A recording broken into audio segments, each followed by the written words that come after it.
For the first time since the Supreme Court struck down a key part of the 1965 Voting Rights Act, Congress is examining the impact of that controversial ruling. Right now, the Senate Judiciary Committee is holding a hearing entitled From Selma to Shelby County, Working Together to Restore the Protections of the Voting Rights Act. Among the witnesses, Georgia Congressman John Lewis, who was among those beaten by state troops on what became known as Bloody Sunday during the 1965 march from Selma to Montgomery, Alabama. The day of the Supreme Court decision broke my heart. It made me want to cry. I felt like saying, come and walk in the shoes of people who tried to register, tried to vote, but did not live to see the passage of the Voting Rights Act. Testifying with Congressman Lewis, Republican Congressman Jim Sensenbrenner, who chaired the House Judiciary Committee when Congress last reauthorized the Voting Rights Act in 2006. As the leading democracy in the world, the United States should work to keep voting free, fair, and accessible. And that's why the Voting Rights Act is so important. It makes sure that every citizen, regardless of our race, has an equal opportunity to have a say and to participate in our great democracy. Joining me live now, Washington Post national political reporter Nia Malika Henderson and Shira Toplitz, politics editor for the Capitol Hill newspaper. Roll call. Thank you both for being here this afternoon. Great to be here. Thank you. Nia Malika, I want to start with you. We've seen how partisan politics has played out in the last few years leading up to the Supreme Court's ruling. And since last month's ruling, 5 Republican-led states have wasted no time in moving forward with restrictive voter ID laws. Those are Mississippi, Texas, Alabama, South Carolina, and Virginia. Now, do you think that Congress can come together for a bipartisan solution on this issue?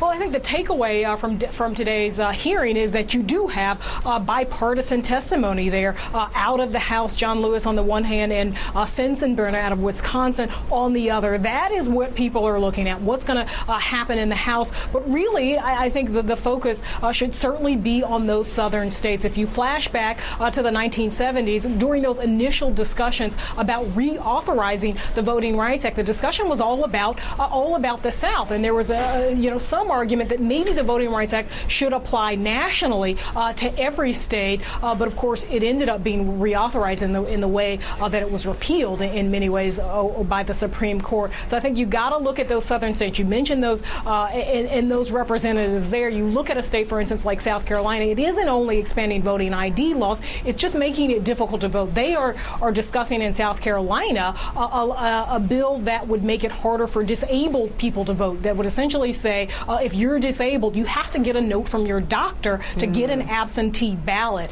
So there are all sorts of measures that are going on. I think we're going to have a long, hot summer about the culture wars in many ways, and that's what this Voting Rights Act is about.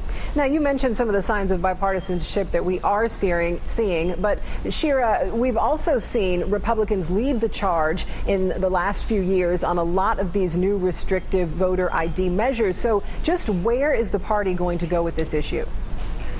Right. There's a lot riding on the Republican Party, too, at this point, as the party tries to bring more minority voters and minority candidates into the fold. So they can't ignore this incredible debate we're having in our country over voting rights. That said, I don't think we should be so encouraged by seeing a Republican member and a Democratic House member at the same hearing on the Senate side. It's because if you look at the reality of the House Republican caucus right now, or even the House in general, it's very unlikely that they're going to pass, or that they could pass, another rubric that would serve as a substitute for Section 5 in the Voting Rights Act. Because what that would involve, essentially, is members voting for additional mandates to their states, for their own states to go through tests, or for their colleagues' states to go through certain tests. And Republicans especially are not inclined to impose those kinds of mandates on their states. I want to play what Attorney General Eric Holder said about the Supreme Court decision when he spoke yesterday at the NAACP convention in Orlando, Florida. Let's take a listen and we'll talk on the other side. This was a deeply disappointing and flawed decision. It dealt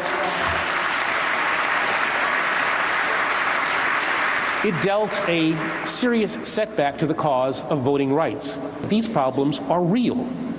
They are significant. They corrode the foundations of our democracy, and they are of today, not yesterday.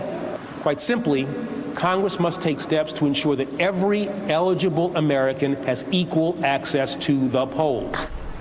So now it's in the hands of Congress. Nia Malika, how soon might Congress act to restore these protections? Well, I think from what we've seen of Congress over these last many months, they don't act quickly most of the time. But I think Shira is exactly right. This goes back to the question that the Republican Party has before it now. It's a party that is primarily a Southern party. At this point, it's becoming an older, whiter party. And those folks in the House primarily will have to ask themselves, what does this mean? Does this signal to minorities and signal to some members of the party who want to widen the base of the party? What do they do with this issue that is so important and resonates so deeply with minorities, including Latinos in the South? Those are the folks, if you look at where the growth of Latinos is, it's primarily in the South. So I think those Southern Republicans in the House are going to have some soul searching to do, and we'll see what they're inclined to do.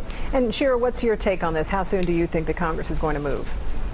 I don't think they're going to move at all on this voting rights issue. I think they'll have hearings, but I'd be surprised if we see anything substantive in terms of restoring or a part of Section 5 or implementing a new rubric to test states to see if Section 5 should apply to them. I'd be very surprised if we see any legislation like that hit the floor of this Congress or even in the foreseeable future. It's just a very difficult bill for members to vote for. Even though it might be called the Voting Rights Act or the Voting Rights Reauthorization, you'd think a member of Congress would vote for something like that. But no, it's very difficult because, again, they would have to essentially elect a vote for imposing a mandate on their home states. All right. Nia Malika Henderson and Shira Toplitz, thank you both for your perspective this afternoon. Thank you. Thank you. Well, Liz Cheney draws fire from Republicans with her bid to oust popular Wyoming Senator Mike Enzi. The questions about her residency and why our First Read team says the race will be the most watched GOP primary 2014. That's coming up.